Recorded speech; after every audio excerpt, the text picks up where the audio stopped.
जय श्री कृष्ण। भक्तों, आज करवा चौथ के विषय में बात करते हैं।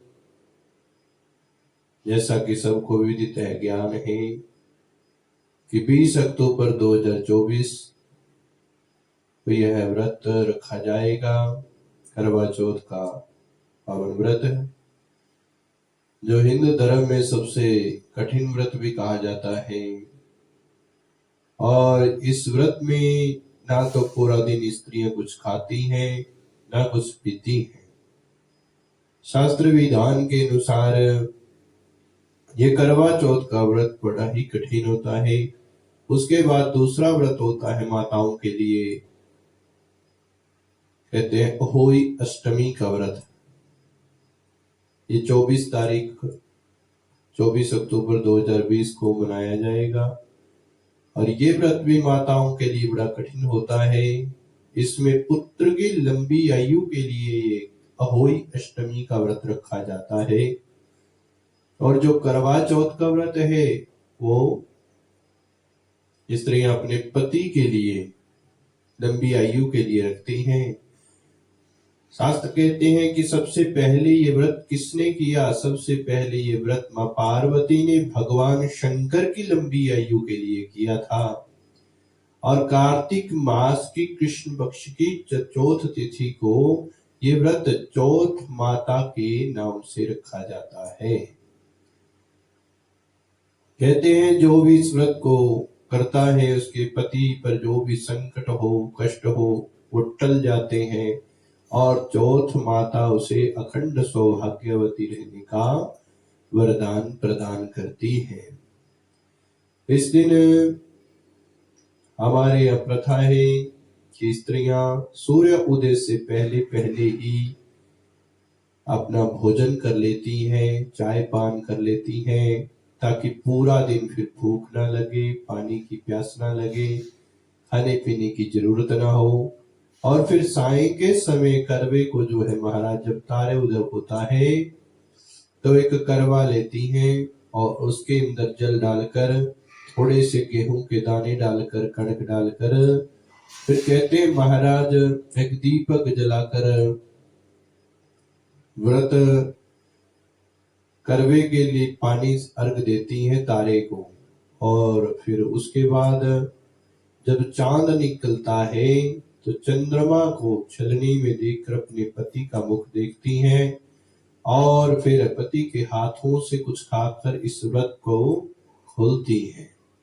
चौथ माता सब पर कृपा करने वाली है। आइए इस व्रत की कथा के बारे में जानते हैं। कहते हैं कि एक बार किसी ने इस व्रत को जो है तोड़ दिया था भूलवश। कारण क्या हुआ इस कथा में आप सब जान जाएंगे। एक शाहूकार था, 7 पुत्र, एक भी उनकी पुत्री थी। और फलस्वरूप सातों भाई अपनी बहन से बड़ा प्रेम करते हैं। सातों के विवाह हो गए, उनमें कन्या का विवाह भी हो गया। और कहते हैं कि जिस दिन ये करवा चौथ का व्रत हुआ तो महाराज उसने, उनकी बहन ने भी करवा चौथ का व्रत रखा।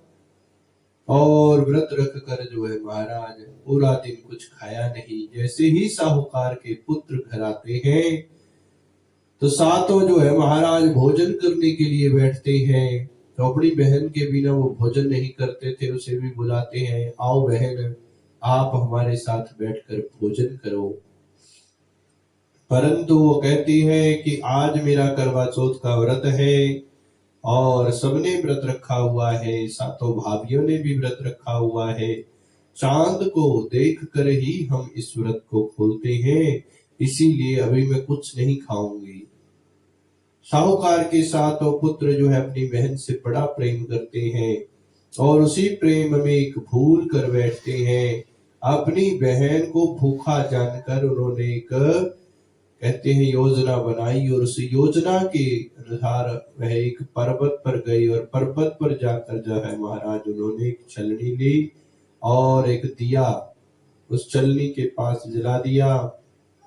ऐसा लगा मानो चांद निकल आया हो पहाड़ों के बीच से। और उन्होंने जो है महाराज झूठा चंद्रमा बनाकर अपनी बहन से कहा आगे की बहना देखो चांद निकल गया है और आइए अब आप व्रत को खोल लीजिए। कहते हैं महाराज भाइयों की बात को सत्य जाना और भाभियों ने मना भी किया कि ये चांद झूठा है, ये तेरे भाइयों की शरारत है, वो तुझे भूखा नहीं देख सकते, इसीलिए तेरे साथ ऐसा ऐसा किया है। वो कहती है महाराज मेरे भाई मेरे साथ कभी भी ऐसा धोखा नहीं कर सकते।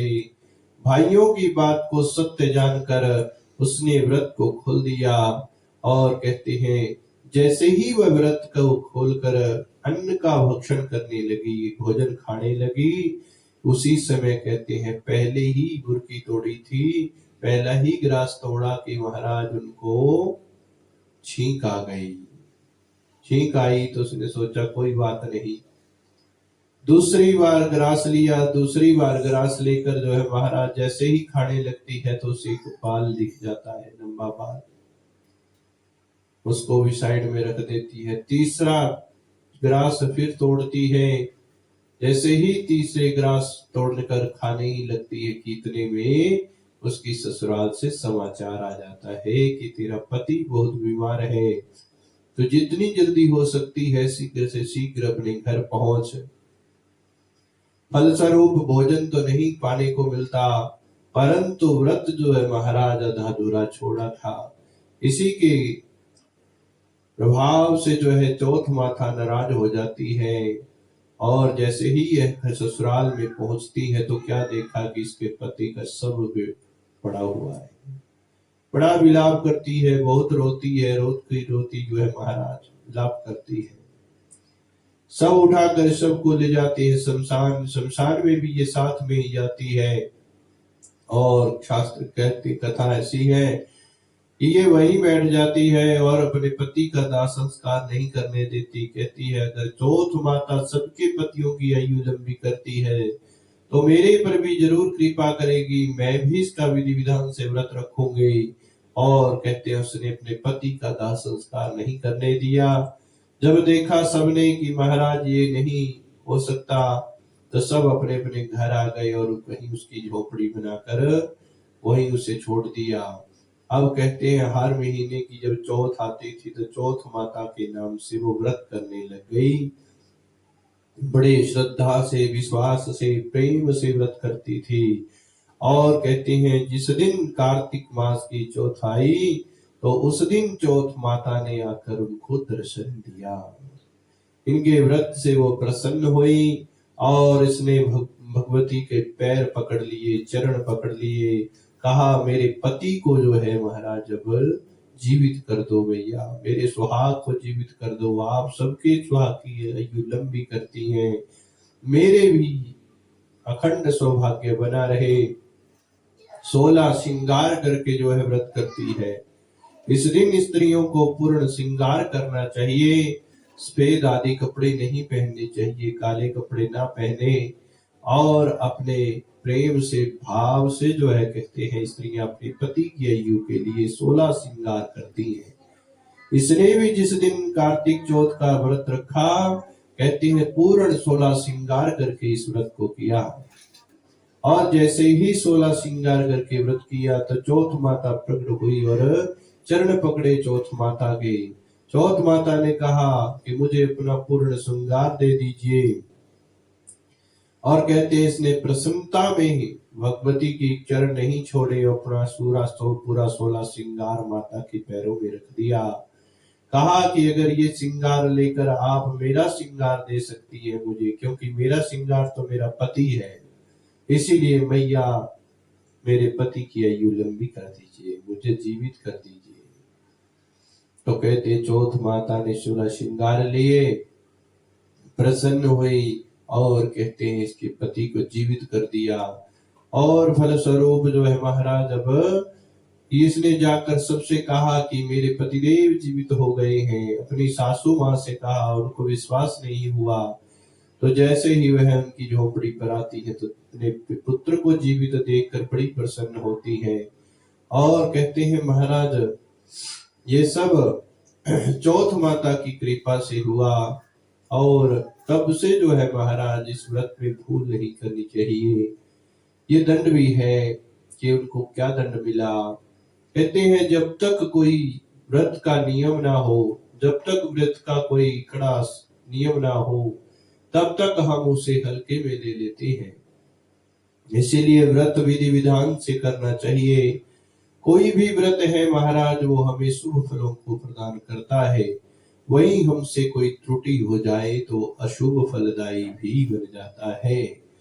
और इस प्रकार से चौथ माता का व्रत करें, पूजन करें और विधि विधान से इस व्रत को 20 अक्टूबर 2024 के दिन करें। श्रद्धा से, भाव से, भक्ति से किया हुआ कर्म ही हमें फलदायी होता है। कहते हैं जो श्रद्धा के बिना किया गया कर्म है वो राक्षसी कर्म कहलाता है और कहते हैं उसका हमें कोई फल नहीं मिलता। जबरदस्ती कोई भी आप काम करो महाराज उसमें आपको लाभ नहीं मिलेगा। इसीलिए भगवती चौथ माता की व्रत करो और विधि विधान से करो। बोले चौथ माता की जय। अगर अच्छा लगे वीडियो तो चैनल को लाइक करें, सब्सक्राइब करें। धन्यवाद। जय माता।